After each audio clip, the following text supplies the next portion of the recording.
You know what it is. That's right. It's time to talk money with your money nerd and financial coach. Now, tighten those purse strings and open those ears. It's the Money Talk with Tiff podcast.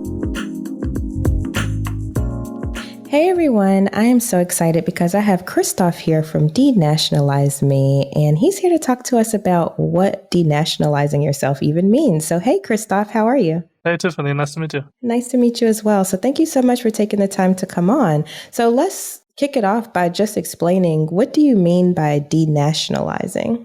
Yeah, it basically means that you reduce like your responsibilities in a certain country and shift it to other countries. Yeah. So like paradoxically, you will like shift aspects of your life to other countries to become more free. For example, people living in a certain country, having everything in that country, the company, the bank account, the insurance, can relocate those aspects to other countries where they are treated better. Yeah, so you can optimize your taxes, have your wealth in a safer country, get more returns on your investments in other countries. So basically, denationalizing means we reduce our impact in one country and like use the benefits of many other countries. Yeah. Oh, interesting. So what I'm hearing is like you can live somewhere, but have a business somewhere else, but have your bank account somewhere else, and so on and so forth. Yes, it's basically a strategy called flag theory. Yeah, we use this flag theory in our consultings to determine the best lifestyle concept for certain people. So, for example, I have a residency in Panama, but my company is in the US, while my bank account is in Europe, because that gives me the ideal business solution for my clients. Very interesting, very interesting. And so with that, I'm sure there's pros and cons, or there's things like it might not be good for everyone. So who would this be good for? I mean, this concept, the flag theory, the strategy can be used by everyone, I would say, yeah. But of course, the more mobile and flexible people are, the more beneficial it can be to them. So generally, it's for location-independent freelancers and entrepreneurs, or people living off their assets, of capital gains or rental income or something like that. They have the most options to implement this into their lifestyles and really profit from it. Yeah.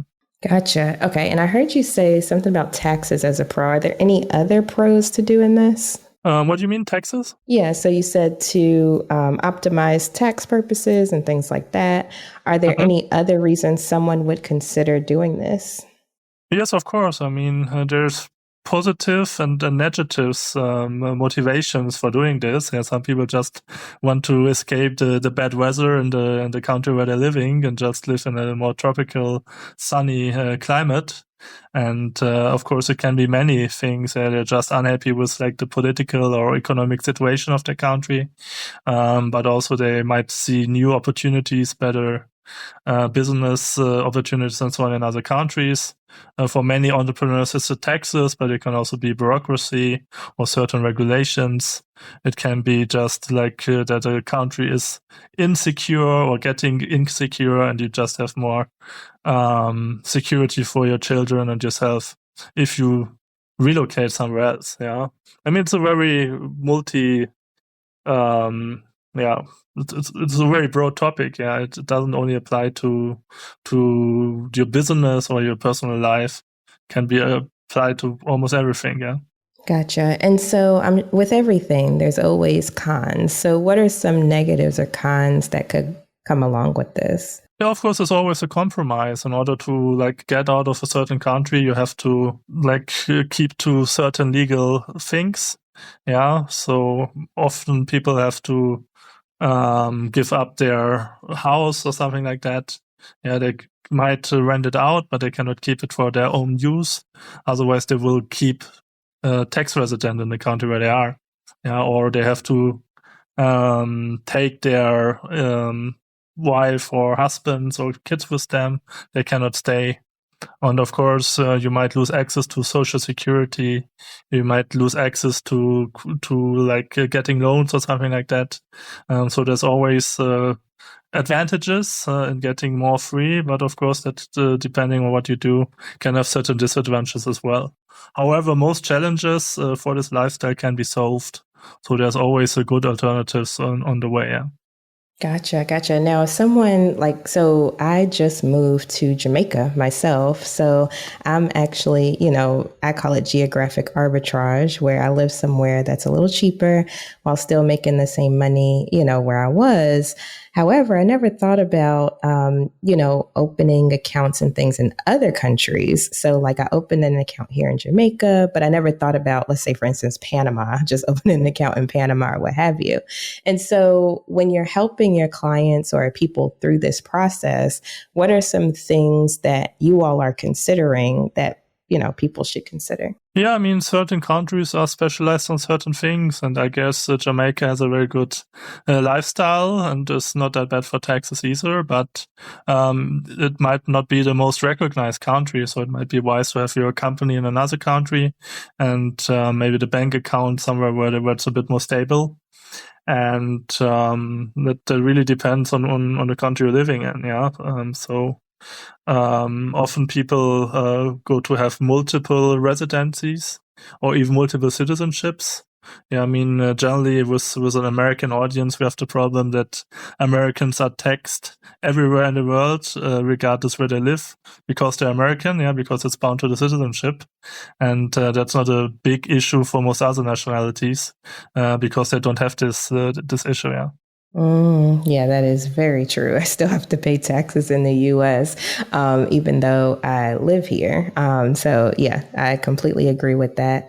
Now, if people are thinking about this, so let's say someone's listening and they're like, this sounds really interesting. I am geographic independent. I can live anywhere and still do what I do. How would they be able to start the process or get in contact with you all? Yeah, I mean, the main thing what we do is you can say we're kind of a family office for people who cannot afford a family office, yeah. So we offer like a holistic guidance, holistic consulting, not only about taxes, like a tax advisor could do, but over all these other topics of the tax theory, yeah. For example, the citizenship, the residency, bank accounts, investments, insurance, up to more, controversial topics like where to marry or where to have your children born or having employees and things like that. And the other important thing is we are doing this worldwide. Yeah, we are not in like Dubai or in Cyprus and want to sell our solution there. We look at all the world. I'm personally traveled to every country in the world and just try to find the best solution for the individual situation of any client.